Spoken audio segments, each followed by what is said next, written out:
Assalamualaikum warahmatullahi wabarakatuh. Perkenalkan, nama saya Sakila Sendu Pradina dan rekan saya Yudis Jepira. Di sini kami akan menjelaskan sedikitnya tentang perbandingan keputusan pengguna pada program Shopee PayLater dan Lazada PayLater, studi kasus mahasiswa aktif di seluruh universitas se-Sukabumi. Hal-hal yang akan kita bahas adalah pendahuluan, kajian pustaka, metode penelitian, hasil pembahasan, dan juga kesimpulan. Yang pertama ada pendahuluan. Di era revolusi industri 4.0, memanfaatkan kemajuan teknologi digitalisasi memungkinkan masuknya suatu entitas berkomunikasi dengan kebijakan kartu elektronik di industri kecil internal IKM. Kebijakan pendukung perusahaan kecil dan menengah iklan produk tertentu produksi melalui platform digital. Berbagai platform pasar menyediakan pengembangan fungsionalitas aplikasi mendigitalkan item yang ada dengan mudah dan etalase komunitas operasi belanja e-commerce transaksi online dengan metode pembayaran beli sekarang bayar nanti atau BNPL meningkat. Salah satu fitur e-commerce adalah program PayLater. PayLater adalah untuk pembayaran nanti. PayLater salah satu fitur e-commerce hampir seperti kartu kredit, dan ini adalah waktu pembayaran. Untuk membedakan kedua metode ini, PayLater sendiri tersedia dalam aplikasi seperti Shopee, Traveloka, Tokopedia, Lazada, Kredivo, Laku-Laku. Fungsi pembayaran saat ini sangat masuk akal dalam hal skala pertumbuhan dan cakupan bisnis. Layanan PayLater semakin populer karena memberikan kenyamanan dan keamanan dalam transaksi online. Selanjutnya, di sini ada rumusan masalah. Terdapat 3 rumusan masalah. Yang pertama, apa yang mempengaruhi keputusan penggunaan terhadap Shopee PayLater dan Lazada PayLater? Bagaimana tingkat kepercayaan terhadap Shopee PayLater dan Lazada PayLater? Yang ketiga, bagaimana tingkat kemudahan terhadap Shopee PayLater dan Lazada PayLater? Di sini ada tujuan penelitian. Tujuan penelitian memiliki 3, yaitu untuk melihat keputusan penggunaan terhadap Shopee PayLater dan Lazada PayLater. Yang kedua, untuk melihat tingkat kepercayaan dalam mengakses Shopee PayLater dan Lazada PayLater. Yang ketiga, untuk melihat tingkat kemudahan dalam mengakses Shopee PayLater dan Lazada PayLater. Selanjutnya, ada manfaat penelitian. Manfaat penelitian yang pertama, untuk memahami perilaku keuangan mahasiswa. Yang kedua, untuk meningkatkan pemahaman konsumen. Selanjutnya, ada kajian pustaka. Menurut Kotler dan Armstrong 2016, e-commerce adalah saluran online yang dapat dijangkau seseorang melalui komputer yang digunakan oleh pembisnis dalam melakukan aktivitas bisnisnya dan digunakan konsumen untuk mendapatkan informasi dengan menggunakan bantuan komputer yang dalam proses diawali dengan memberi jasa informasi pada konsumen dalam penentuan pilihan. Oleh karena itu, e-commerce adalah serangkaian teknologi, aplikasi, dan proses bisnis yang dinamis yang menghubungkan di dunia bisnis dengan konsumen dan komunitas tertentu dan antara pengecer dan juga produk skala besar. Di sini ada kelebihan dan kekurangan e-commerce. Yang pertama, ada kelebihan e-commerce adalah biaya operasional lebih rendah dari toko offline. Selanjutnya, margin tinggi dari tingkat penjualan produk digital bisa mendatangkan konsumen global. Yang keempat, toko online bisa buka 24 jam. Yang kelima, jumlah transaksi online terus meningkat. Yang keenam, situs e-commerce mudah dioptimasi. Kekurangan e-commerce sendiri adalah memerlukan strategi pengirimannya efisien. Yang kedua, membutuhkan jaminan uptime, keamanan dan perlindungan terhadap penipuan. Yang ketiga, tingkat pengembalian barang lebih tinggi. Yang keempat, persaingannya juga lebih tinggi. Selanjutnya, PayLater. PayLater merupakan salah satu metode pembayaran alternatif yang mengadopsi sistem cicilan online tanpa memerlukan kartu kredit. Beberapa platform kini mulai mengadopsi teknologi cicilan kredit tanpa kartu. Q-Store 2019. Pada tahun 2020, masyarakat dapat menikmati pay later di beberapa platform belanja online, pemesanan tiket, dan juga hotel, serta transportasi online. Pay later adalah sistem bayar nanti, artinya kita dapat membeli barang tanpa membayar secara langsung, melainkan membayar bunga di setiap bulanannya. Alasan orang sering menggunakannya dalam program pay later karena memudahkan berbelanja dan ketika tidak mempunyai dana bisa membeli produk terlebih dahulu dan membayarnya pada waktu yang telah ditentukan atau sering disebut beli bayar sekarang bayar nanti. Selanjutnya ada marketplace.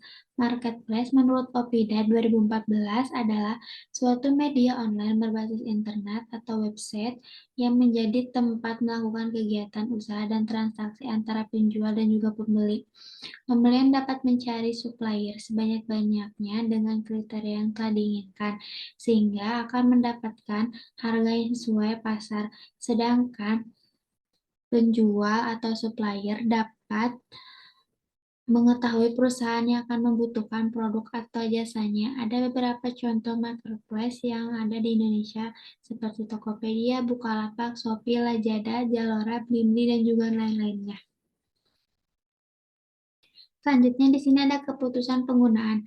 Menurut Dahlan 2019 dalam Rinaldi DKK 2020, keputusan pengguna merupakan berbagai tahapan-tahapan yang harus dihadapi oleh customer untuk menentukan pilihan tentang produk apapun, jasa yang hendak dibeli untuk harga yang bernilai jual rendah, low employment. Selanjutnya di sini ada merek. Menurut David Ancinelli 2004, merek merupakan persepsi atau emosi yang dipertahankan atau dipelihara oleh para pembeli atau calon pembeli yang melukiskan pengalaman yang berhubungan dengan persoalan menjalankan bisnis-bisnis bersama sebuah organisasi atau juga memakai produk atau jasa-jasa tersebut. Merek adalah suatu tanda yang menciri khas berupa nama, gambar, kata, huruf, pola warna, atau kombinasi unsur-unsur tersebut terdapat pada barang atau jasa yang digunakan untuk kegiatan perdagangan. Selanjutnya di sini ada kerangka konseptual. Nah, kerangka konseptual sendiri yaitu suatu bentuk kerangka berpikir yang dapat digunakan sebagai pendekatan dalam memecahkan masalah. Nah, untuk modelnya, ini model kerangka konseptual penelitian kami.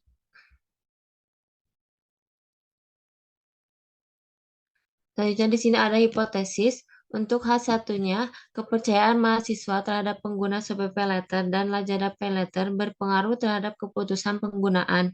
H2-nya, kemudahan penggunaan dalam mengakses SPP Letter dan Lazada Pay Later berpengaruh terhadap keputusan penggunaan.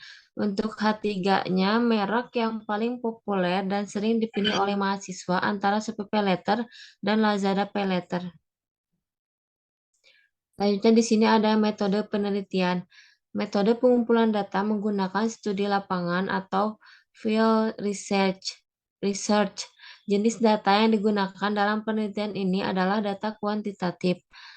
Sumber data yang digunakan dalam penelitian ini adalah data primer yang diperoleh langsung dari hasil penyebaran kuesioner kepada mahasiswa aktif di seluruh universitas yang berada di Sukabumi. Selanjutnya, teknik analisis data yang digunakan dalam penelitian ini yaitu menggunakan uji structural equation modeling atau yang sering kita sebut sebagai uji SEM. Nah, di sini ada hasil dan pembahasan. Untuk hasilnya seperti ini dari yang telah diuji dari Smart PLS.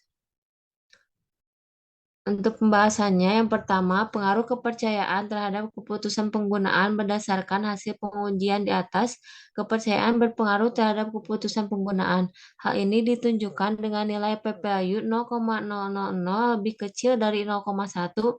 Artinya kepercayaan pengguna terhadap SPP Letter dan Lazada Pay Later akan mempengaruhi keputusan penggunaan. Yang kedua, pengaruh kemudahan terhadap keputusan penggunaan. Kemudahan berpengaruh terhadap keputusan penggunaan. Hal ini ditunjukkan dengan nilai p-value 0,002 lebih kecil dari 0,1. Artinya kemudahan pengguna terhadap Shopee PayLater dan Lazada PayLater akan mempengaruhi keputusan penggunaan. Yang terakhir yaitu pengaruh merek terhadap keputusan penggunaan.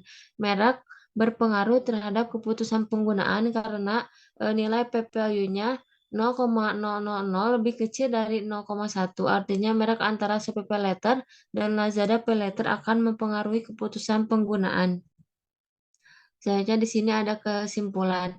Berdasarkan hasil analisis data dan pembahasan di atas, maka dapat dikatakan bahwa pengujian hipotesis kepercayaan terhadap keputusan penggunaan menghasilkan nilai p-value 0,000 lebih kecil dari 0,1, artinya H1 diterima. Kemudahan terhadap keputusan penggunaan menghasilkan nilai p-value 0,002 lebih kecil dari 0,1 yang artinya H2 diterima. Merek terhadap keputusan penggunaan menghasilkan nilai p-value 0,000 lebih kecil dari 0,1, artinya H3 diterima. Terdapat perbedaan signifikan antara Shopee PayLater dengan Lazada PayLater. Faktor-faktor seperti kepercayaan, kemudahan, citra merek menjadi penentu utama dalam preferensi pengguna. Berdasarkan hasil kuesioner yang telah disebar, pengguna Shopee PayLater memberikan nilai tinggi pada kepercayaan, kemudahan, citra merek, dan tingkat pengguna yang lebih tinggi dibandingkan dengan Lazada PayLater.